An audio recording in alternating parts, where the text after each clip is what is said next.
It is Monday, October 28th, and welcome to this edition of Game on Hockey. How you doing, friendo? My name is Graham Mosimann. So excited to have you here for our daily spin around the world of hockey as presented by the Game Over Network. Before we dive into this episode, though, I want to tell you all about Hyperdrive Hockey. Max, Daphne, their producer Kevin, they dive into hockey with a distinctly French-Canadian take on it, and a much different angle than you may be used to if you are primarily like a Western or kind of Toronto-based hockey watcher or fan. I'm not sure where you're listening or watching from, but having a distinctly French-Canadian kind of view on things make for some really cool stuff over on Hyperdrive Hockey. You can subscribe to it where all good podcasts are found. You can also find it over on the Game Over Network national YouTube feed for new episodes every Tuesday and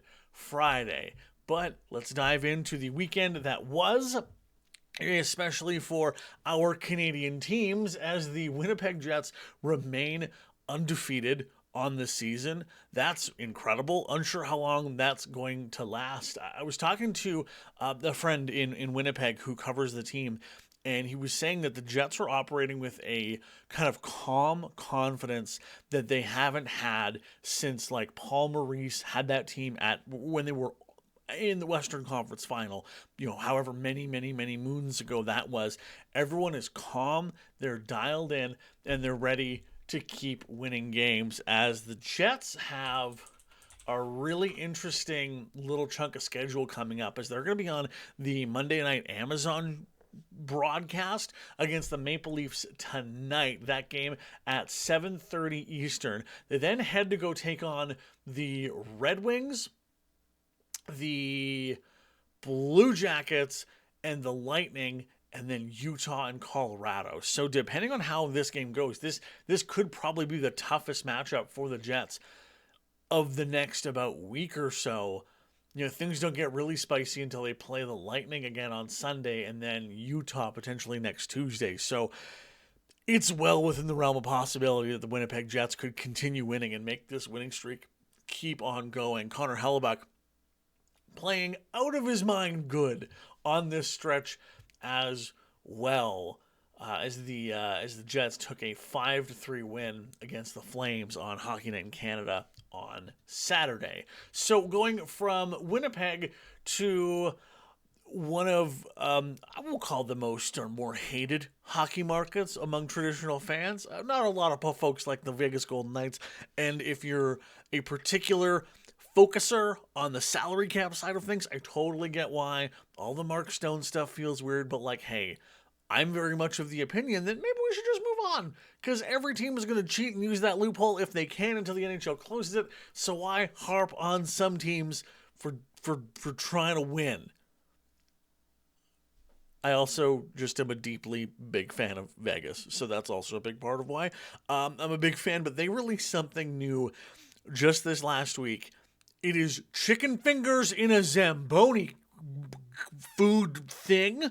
It's incredible, and it's perfect. It's wonderful. They're the subculture of foods in sport-shaped serving containers is a beloved one, and having chicken fingers, which are an S tier hockey food, is just incredible.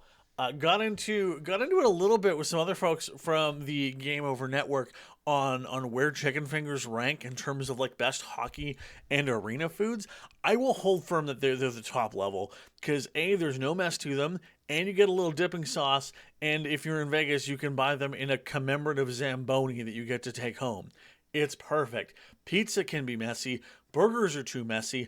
Hot dogs, while often the most affordable, they have a lot of sauce riskage, so they can't go high up, where a chicken finger, you dip it and you go, and you're perfect and you're set.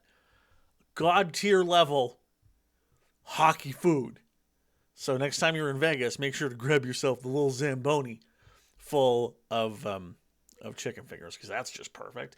The Edmonton Oilers on a nice little run right now as well, taking a win in overtime against the Detroit Red Wings yesterday. They will be playing tonight against the Columbus Blue Jackets. If you're in the Edmonton area or want to see what everything that's going on with the Oilers, Avery from Game over Edmonton will be hosting the game as soon as that one's done.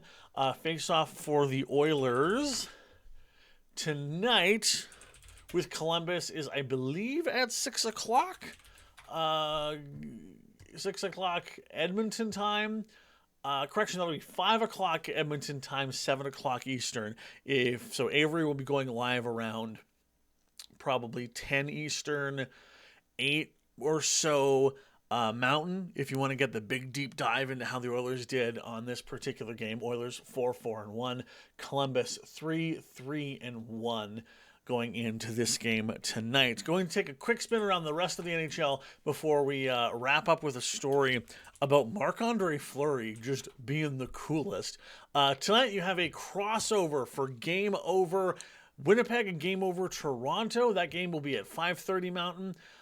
The Flames are taking on the Golden Knights in Vegas tonight, so our pals from Game Over Calgary will be going live after that, and then the Canucks and Hurricanes are playing as well. So you have Game on Calgary, or Game Over Calgary, Game Over Vancouver, a crossover between Game Over Winnipeg and Toronto, and then Game Over Edmonton as well, all for your viewing joy this evening, as the Oilers game will be done first, then the Leafs game, then the Flames and the Canucks games will be done roughly at the exact same time. So you can find all of those on the specific city networks for Game Over.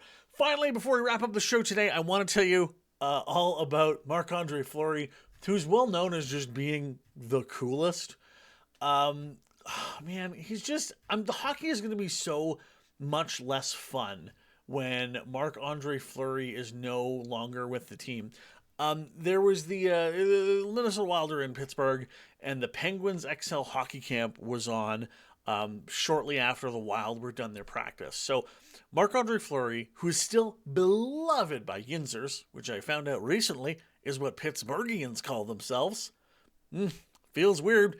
Don't like how Yinzer feels in the old mouth, but he jumps on the ice. These kids recognize him as Marc-Andre Fleury and then just tended goal for them for a couple minutes before heading off and getting ready to do all the important stuff that the Minnesota Wild have to do, namely playing hockey in the NHL, I guess.